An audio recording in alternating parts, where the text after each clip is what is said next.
as part of our advocacy to inspire people to provide excellent customer service. And today, we will guide you naman on how to handle customers' concern, but this time, not via phone, but via email. We're usually assisting every customer service expert as well as mga taong nagpapacoach sa amin when it comes sa paano i-increase ang kanilang mga scores at mga target metrics at paano pa nila i-enhance ang kanilang customer service skills. Most of the time, ang ina-upload naming YouTube videos are regarding how to handle customers via phone. But this time, we're gonna be introducing you on how to handle customers naman via email. And if you think handling customers via email is easy, at yan din ang tingin ko nung nag-uumpisa akong mag-handle ng customer via email and via chat. Pero frankly, mas mahirap pa palang mag-assist ng customers kapag kausap mo sila sa email kaysa pag-handle ng customers via call. Pag sa call kasi, yung customer can easily feel that tinatamad ka, especially when you're slouching. Ramdam na ramdam yan sa tono ng boses mo. If halimbawa naman, wala ka sa hulog kausap or lutang ka, if you're sighing, your customer can also feel na nafo-frustrate ka. Oh, no! And even the tone of your voice as well as the inflection, ramdam nila kung nakasmile ka or hindi. Kaya nasabi ko na mas madaling mag-handle ng customers over the phone kasi naman, I've been in this industry for so many years and I never had an experience talaga na mag-handle ng customers via chat or via email. But this story that I'm gonna be sharing to you, I hope that it'll inspire you na mag-assist sa mga customers via email. All you have to do is to have that kind of willingness and mindset na walang bagay na madali pero walang imposible. Wow! So just to share you a story of the experience that I had when I started working from home, nagsimula din akong agent. I'm gonna be assisting customers via email. And it's really challenging kasi unang-una magkamali ka lang ng comma, magkamali ka lang ng period, as well as accidentally malagyan mo ng exclamation point yung sentence mo, iba na yung meaning sa customer, especially sa email. no! Unlike kasi kapag ka-call, baguhin mo lang yung tone of voice mo or tone inflection mo, kayang-kaya nang sabihin ni customer na dapat maayos lang kausap. Unlike sa email, there are possibilities, kagaya nga na experience ko, wherein meron kasi kaming isang account kung saan kailangan namin i-explain yung result ng testing na nangyari kay customer. And hindi lang to basta-basta na testing it's really a medical type of testing. And it requires an in-depth product knowledge as well as research and you have to ask questions to your teammates along with your team leader. Napakahirap kasi talagang i-explain sa customer nung result ng kanilang testing lalo na kapag via email. Kaya naisipan ko nung umpisa talagang I'm struggling. Ang hirap-hirap kasi nahihirapan ako kasi it reflects to my score. Hindi ako sanay na nakakakuha ko ng 83%, 85% when it comes sa CSAT score ko. Yung call ko walang problema umaabot ako ng 95 to 97, hindi naman sa pagyayabang. But being on this industry, alam mo na yung gawin kahit natutulog ka pa. Katulad nga na sinabi ko sa isang short video na ipinost ko recently, you will be able to identify naman if you are providing excellent customer service. Kasi ikaw mismo mararamdaman mo sa sarili mo. Kung ikaw ba yung customer, mararamdaman mo ba na tama ba yung experience na binibigay ko sa customer na to? Lagi mong ilalagay yung sarili mo doon sa situation ni customer. Rather than being a customer service representative, lagi mong titignan yung sarili mo as customer. Kung okay ba yung binibigay mo na serbisyo or hindi. Now, going back to that particular situation that I had, it was really struggling, it was really hard, challenging, and difficult para sa akin. Gusto ko nang sukuan ng time na yun kasi talagang hindi ako pumapasa for over 3 months. Even though I am a newbie sa pag-handle ng email support, it is not an excuse for me to give up. So, what I did was, first, I tried to understand kung saan talaga ako nagkakaroon ng mababang score.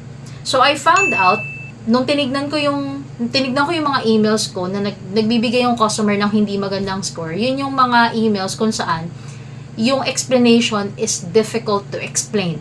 Yung isang result kasi, hindi mo basta-basta may explain sa kanya in just one blow sa email. Kaya, every time that I'm doing that, napansin ko, doon bumababa yung score ko. Kapag sobrang haba na ng explanation, there is a tendency na yung customer hindi binabasa siguro yung explanation ko. Kaya ang nangyayari, kahit tama naman yung sinasabi ko sa email, unfortunately, they're giving me low CSAT score. And sadly, may mga pagkakataon pa na talaga yung customer nagbibigay ng 0. And talagang takang-taka yung supervisor ko kasi nga, when it comes sa call, okay na okay naman. Pero bakit pagdating sa email, biglang ligwak, bagsak. 'Diba? So, nung time na yun, parang gusto na nila mag-cartwheel ng beshi mo. But, like what I have mentioned earlier, those kind of challenges help us to improve at mas magiging magaling pa tayo na not only customer service but also as an individual, you're actually learning a lot from it. Napaka-importante that we're encountering failures, we're learning, and we're growing as an individual.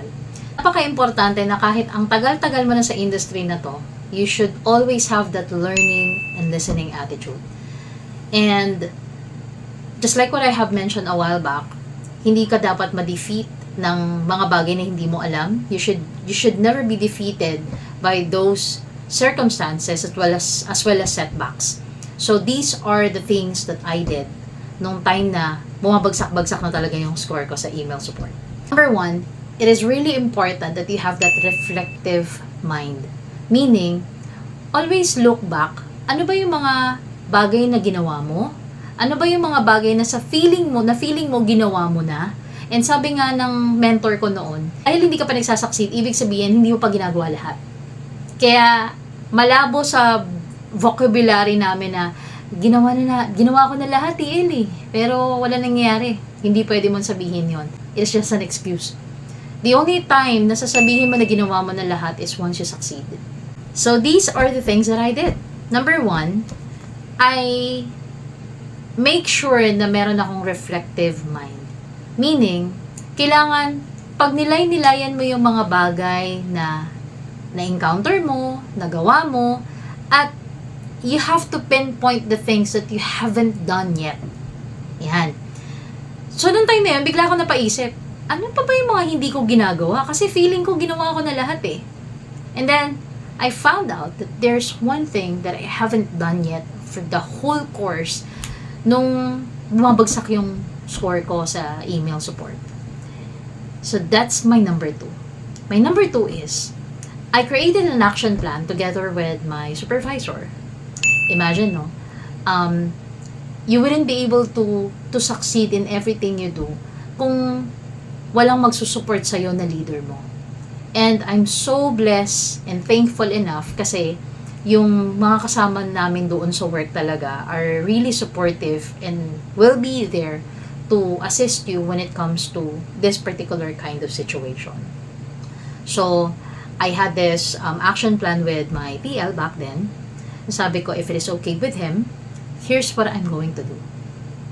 The action plan is, kapag ka mahaba masyado yung explanation at mahihirapan si customer intindihin, basahin at mag-comprehend dun sa result ng kanyang testing, instead na isend ko sa kanya via email yung explanation, my email content would be, hello Mr. Customer, would it be okay for me to set a callback for you?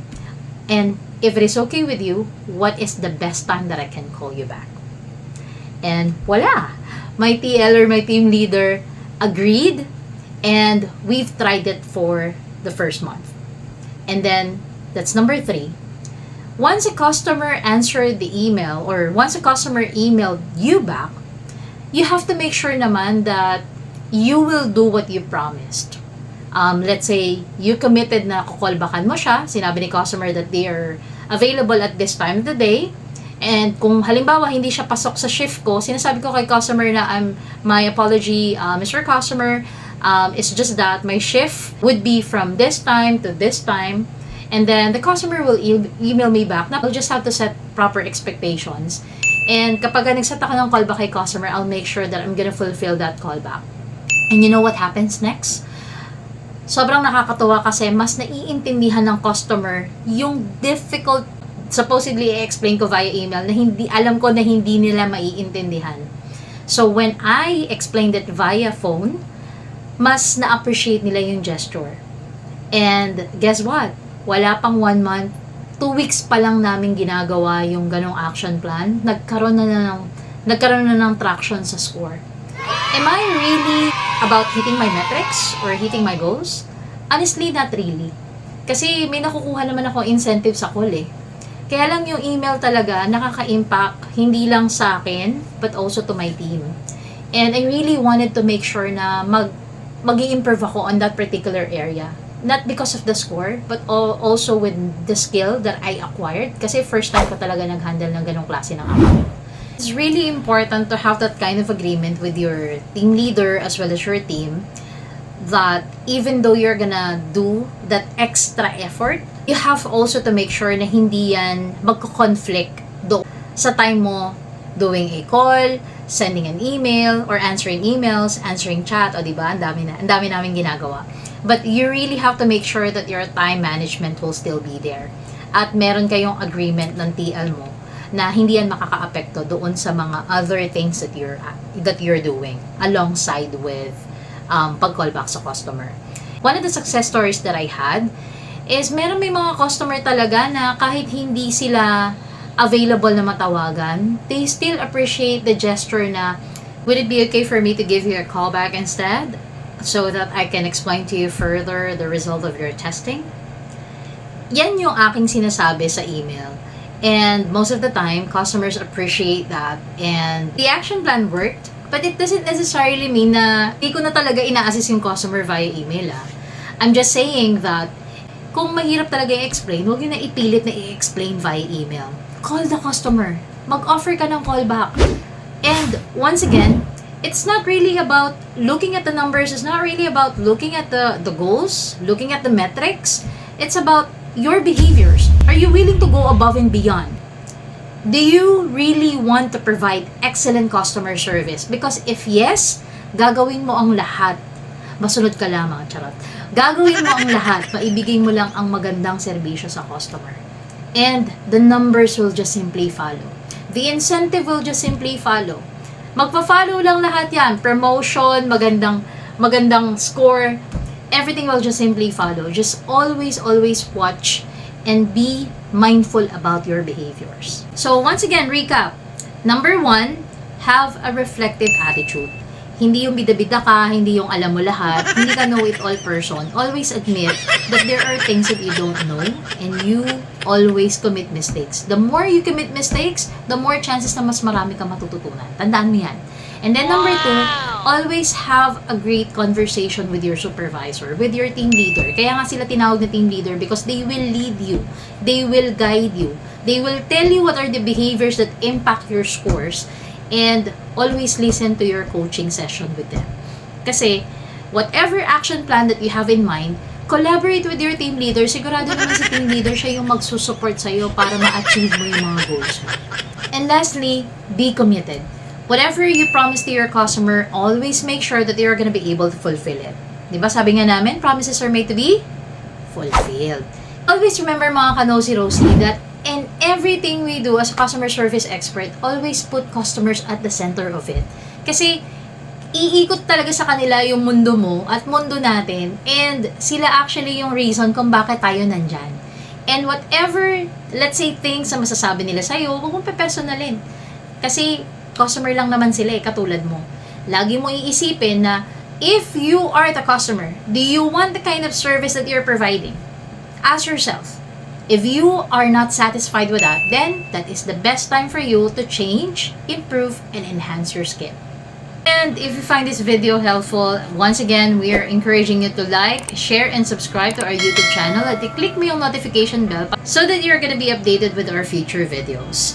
We are so passionate to help and lead every customer service expert out there to be inspired to provide the best customer service. That's why we are also encouraging everyone that if you have any questions or any challenges that you would like to be addressed, do not hesitate to send us an email or just provide your comments on our comment section below para naman makatulong din tayo sa inyo. And that way, makakabuo tayo ng community ng mga customer service experts. And once again, this is Rose Salamanca of Nosy Rosie. Thank you so much for your time. Have a great day and God bless.